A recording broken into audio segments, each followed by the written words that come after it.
Assalamualaikum warahmatullahi wabarakatuh. Anak-anakku yang saya cintai dan juga yang saya banggakan, semoga kita semuanya masih tetap dalam lindungan Allah Subhanahu wa Ta'ala, diberikan kesehatan, diberikan nikmat iman, nikmat Islam, dan juga nikmat-nikmat yang lain. Anak-anakku yang saya cintai, kalau beberapa pertemuan yang lalu kita membahas tentang bagaimana kita meraih kesuksesan dalam berlomba di dalam kebaikan. Kali ini kita akan berbicara tentang bagaimana meraih kesuksesan dengan etos kerja. Namun sebelumnya, untuk mengawali pada pertemuan kali ini, mari kita sama-sama berdoa kepada Allah Subhanahu wa Ta'ala agar kita mendapatkan bimbingan, agar kita dapatkan kemudahan, agar kita dapatkan keberkahan ilmu sehingga bermanfaat untuk kehidupan kita semua. Mari kita awali pertemuan kali ini dengan membaca doa Allahumma sholli ala sayyidina Muhammad wa ala sayyidina Muhammad rabbi zidni ilman warzuqni fahman. Amin.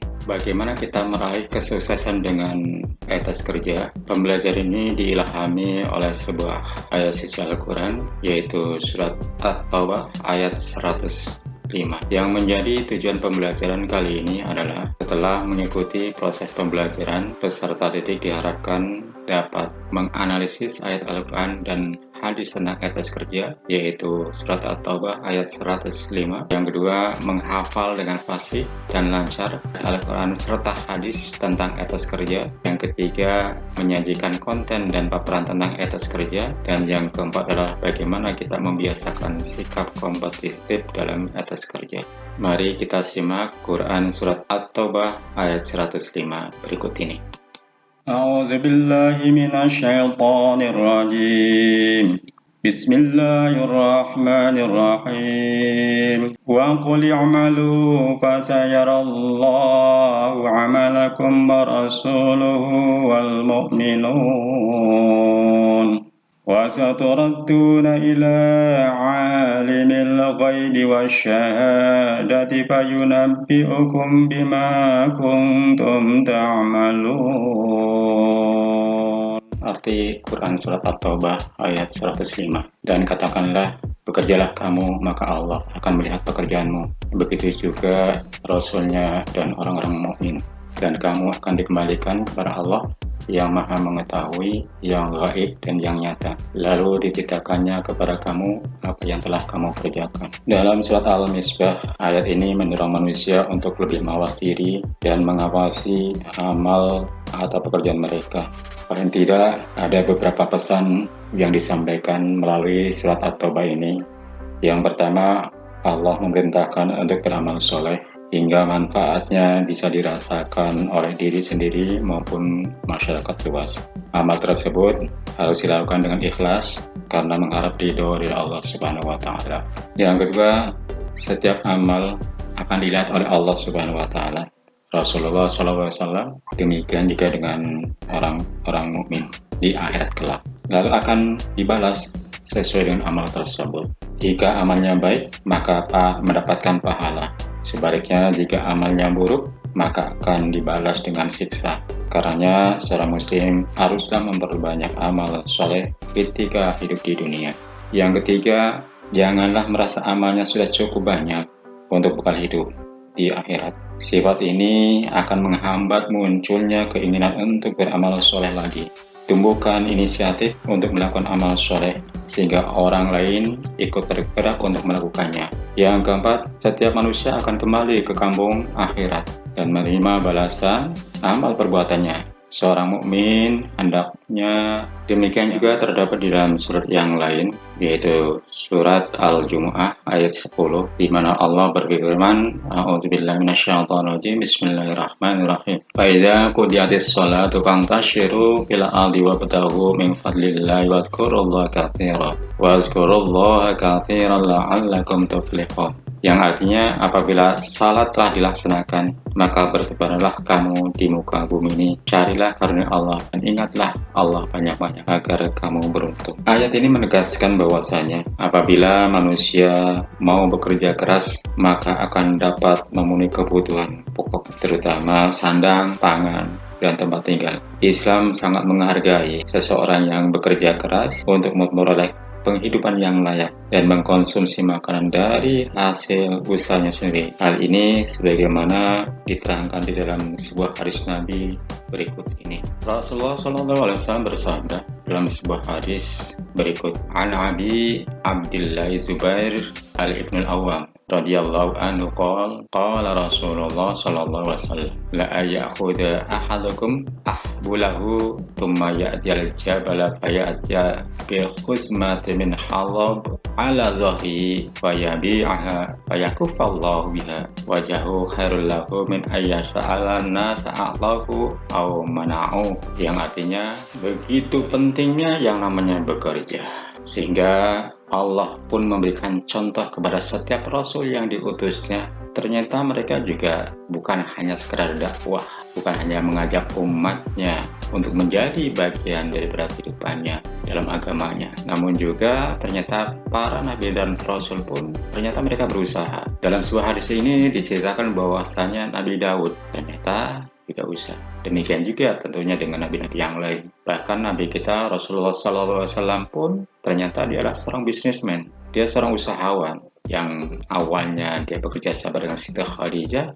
Dia membantu Siti Khadijah yang padanya kemudian dia pun melanjutkan usahanya, terus bekerja, terus berusaha. Hadis ini diriwayatkan oleh Imam Bukhari, Anil Miqdam Ibnu Madi Karibal radhiyallahu anhu an Rasulillah sallallahu alaihi wasallam qala ma akal ahadun ta'aman qattun khairan min ayyakula min amal yadayhi wa inna nabiyallah Daud alaihissalam kana yakula min amal yadihi, yang artinya dari Al-Miqdam bin Ma'di Kariba radhiyallahu an dari Nabi Muhammad sallallahu alaihi wasallam, beliau bersabda, tidak ada seseorang makan makanan yang lebih baik daripada makan hasil usahanya sendiri. Dan sesungguhnya Nabi Allah Daud alaihissalam pun makan dari hasil usahanya sendiri. Hadis ini diriwayatkan oleh Imam Bukhari. Nah, ternyata Al-Quran juga banyak sekali berbicara tentang bagaimana pentingnya kita bekerja. Demikian juga banyak pula hadis-hadis Nabi yang ternyata sangat menganjurkan sekali dan sangat memerintahkan sekali kepada umatnya untuk bekerja. Karena dengan bekerja kita bisa memenuhi kebutuhan hidup, baik kebutuhan pokok maupun kebutuhan-kebutuhan yang lainnya. Itulah diantaranya pentingnya bagaimana kita meningkatkan etos kerja. Sekarang bagaimana kita cara meningkatkan etos kerja dari yang sudah ada menjadi lebih baik lagi. Yang pertama adalah bagaimana kita membuat skala prioritas dari semua pekerjaan yang diperlukan untuk segera dilaksanakan ataupun diselesaikan. Memilih dan menentukan sebuah pekerjaan yang akan diselesaikan dalam waktu dekat akan meringankan beban pikiran, sebab pikiran yang terlalu berat akan menghambat terselesaikannya sebuah pekerjaan. Maka buatlah skala prioritas mana yang harus didahulukan, mana yang harus dikemudiankan. Kemudian yang kedua, bagaimana kita bisa meningkatkan semangat pengetahuan dan keterampilan yang menunjang pekerjaan. Pengetahuan yang luas dan mendalam tentang hal-hal yang terkait dengan pekerjaan akan sangat menunjang bagi peningkatan etos kerja. Lebih dari itu, keterampilan ataupun skill dan semangat tinggi akan semakin meningkatkan kualitas dan kuantitas hasil pekerjaannya. Yang ketiga adalah saling memberi motivasi kepada rekan kerja agar terjadi komitmen untuk maju dan sukses bersama-sama. Banyak faktor yang mempengaruhi turunnya motivasi untuk meraih sukses. Di antaranya adalah munculnya rasa malas yang tidak diketahui dari mana asalnya. Hal ini dapat diatasi dengan saling memberi motivasi di antara teman. Dengan demikian, semua teman akan memiliki semangat untuk maju dan sukses secara bersama-sama dalam meraih sebuah cita-cita. Kemudian yang selanjutnya, bagaimana meningkatkan etos kerja, yaitu menciptakan suasana kerja yang nyaman dengan saling menjaga perasaan kerja. Suasana nyaman akan tercipta jika masing-masing individu tidak mudah menyalahkan orang lain. Sebaliknya, lebih banyak mawas diri, membiasakan diri untuk menyapa sambil melempar senyuman kepada teman akan membuat hati senang dan bahagia. Kemudian yang kelima, bagaimana cara meningkatkan etos kerja, yaitu dengan melibatkan teknologi canggih dalam setiap pekerjaan. Pada era revolusi industri 4.0, saat ini teknologi berperan sangat penting untuk menunjang keberhasilan sebuah pekerjaan, terutama teknologi informasi dan komunikasi. Kemampuan sumber daya manusia sebuah negara dan didukung oleh teknologi canggih akan sangat berperan dalam kompetisi untuk menemukan. Selanjutnya adalah bagaimana manfaat etos kerja. Manfaat etos kerja yang pertama adalah terbiasa menghargai hasil yang sudah diraih. Pekerjaan yang telah menghasilkan sebuah produk, bagaimanapun bentuk dan kualitasnya, harus tetap dihargai, karena menghargai karya orang lain akan mampu memotivasi agar bisa menghasilkan karya yang lebih baik lagi. Yang kedua, manfaat etos kerja adalah menjaga martabat diri sendiri. Martabat diri akan terjaga jika seorang bekerja keras untuk memenuhi kebutuhan. Pasti banyak orang yang meremehkan apabila hanya bermalas-malasan dan berpangku tangan. Bahkan ia dianggap sebagai orang yang tidak berguna bagi keluarga. Manfaat selanjutnya apa? Yaitu wujud pengabdian kepada Allah Subhanahu wa Ta'ala. Kerja keras yang dilakukan oleh seseorang dengan niat ikhlas karena Allah dan untuk memenuhi kebutuhan hidup merupakan wujud ibadah kepadanya. Menjalankan sebuah perintah yang diperintahkan oleh Allah sebagaimana yang diperintahkan di dalam surat At-Taubah ayat 105. Kemudian selanjutnya apa? Manfaat atas kerja. Manfaatnya adalah bagaimana melatih sifat tabah, sabar, dan tawakal. Setiap pekerjaan yang dilakukan dengan sungguh-sungguh pasti akan menghadapi hambatan. Dengan senantiasa bekerja keras, maka akan muncul sifat tabah, sabar, optimis, serta tawakal. Pada hakikatnya apa? Kesuksesan merupakan karunia Allah Subhanahu wa Ta'ala. Kegagalan adalah sukses yang tertunda karena Allah Subhanahu wa Ta'ala selalu menghendaki kebaikan pada hambanya yang bertakwa. Demikianlah yang bisa